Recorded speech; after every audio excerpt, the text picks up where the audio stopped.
చూడ్డానికి మనకు భూమి స్థిరంగా ఉన్నట్టు కనిపించినా అది నిరంతరం తిరుగుతూనే ఉంటుంది. భూమి గంటకు సుమారు 1600 కిలోమీటర్ల వేగంతో ప్రయాణిస్తుంది. ఈ వేగమే మనల్ని భూమిపై స్థిరంగా నిల్చోవటానికి, నడవటానికి సహాయపడుతుంది. అయితే ఒకసారి మీరు ఇలా ఊహించుకోండి, ఒకవేళ భూమి తన రొటేషన్ యాక్సిస్ను కేవలం ఒక్క సెకండ్ పాటు ఆపేస్తే ఏం జరుగుతుందోనని. ఇది వినటానికి మనకు చిన్న విషయంగానే అనిపించవచ్చు, కానీ ఆ ఒక్క సెకండ్ విరామమే ప్రపంచ వినాశానికి కారణం కావచ్చని శాస్త్రవేత్తలు అంటున్నారు. కాబట్టి అసలు భూభ్రమణం ఆగటం సాధ్యమేనా? నిజంగా ఆగితే ఏం జరుగుతుందో అనేది ఈ స్టోరీలో చూసేద్దాం. భూమి అనేది ఈక్వేటర్ వద్ద గంటకు సుమారు 1670 కిలోమీటర్ల వేగంతో తిరుగుతుంది. న్యూటన్ ఫస్ట్ లా ప్రకారం చలనంలో ఉన్న వస్తువు ఎప్పుడూ తన చలనాన్ని కొనసాగించడానికే ప్రయత్నిస్తుంది. ఒకవేళ సడన్గా భూమి తన రొటేషన్ యాక్సిస్ను ఆపితే దానిపై ఉన్న మానవులు, వస్తువులు, వాతావరణంలోని గాలి సైతం అదే 1670 కిలోమీటర్ల వేగంతో తూర్పు దిశకు విసిరివేయబడతాయి. అప్పుడు ఆ వస్తువులన్నీ వందల మైళ్ళ వేగంతో దూసుకెళ్లే ఒకదానికొకటి ఢీకొని ధ్వంసమవుతాయి.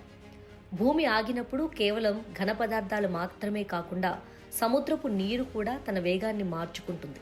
దీనివల్ల సముద్రాల్లో వందల మీటర్ల ఎత్తులో మహాతరంగాలు ఉప్పెనలా ఎగిసిపడతాయి. ఇవి సాధారణ సునామీల కంటే 1000 రెట్లు శక్తివంతంగా ఉంటాయి. ముంబై వంటి తీర ప్రాంత నగరాలు రెప్పపాటులో జలసమాధి అవుతాయి. దీంతో సముద్ర నీరు మొత్తం భూపరితలంపైకి వచ్చి భూమి స్వరూపమే మారిపోతుంది. భూమి ఆగినా వాతావరణంలోని గాలి మాత్రం ఆగదు. ఇది శబ్దం కంటే ఎక్కువ వేగంతో, అంటే సూపర్సోనిక్ వేగంతో ప్రయాణిస్తుంది. ఈ భీకర గాలులు టొర్నడో తరహాలో భూమిపై ఉన్న ప్రతి దాన్ని గాల్లోకి తీసుకెళ్తాయి. ఎత్తైన భవనాలు, వంతెనలు అన్నీ ఆకుల్లా గాలిలో ఎగిరిపోతాయి. అడవులు వేర్లతో సహా ఊడిపోయి గాలిలో ఎగిరిపోతాయి. భూమి అకస్మాత్తుగా ఆగిపోవటం వల్ల కలిగే షాక్ భూమి పైపొరపై విపరీతమైన ఒత్తిడిని కలిగిస్తుంది. దీంతో భూమి లోపల ఉన్న టెక్టోనిక్ ప్లేటు ఒకదానికొకటి బలంగా ఢీకొంటాయి.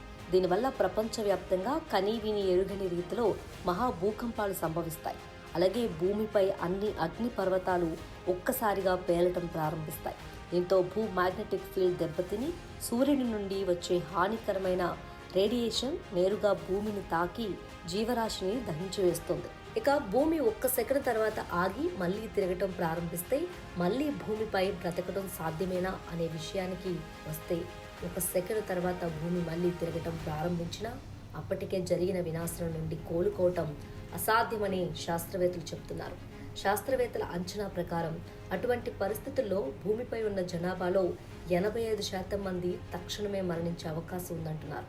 అయితే భూమి తన చలనాన్ని నిలిపివేసే అవకాశం చాలా తక్కువని, అది అసాధ్యమని కూడా కొందరు శాస్త్రవేత్తలు అభిప్రాయపడుతున్నారు.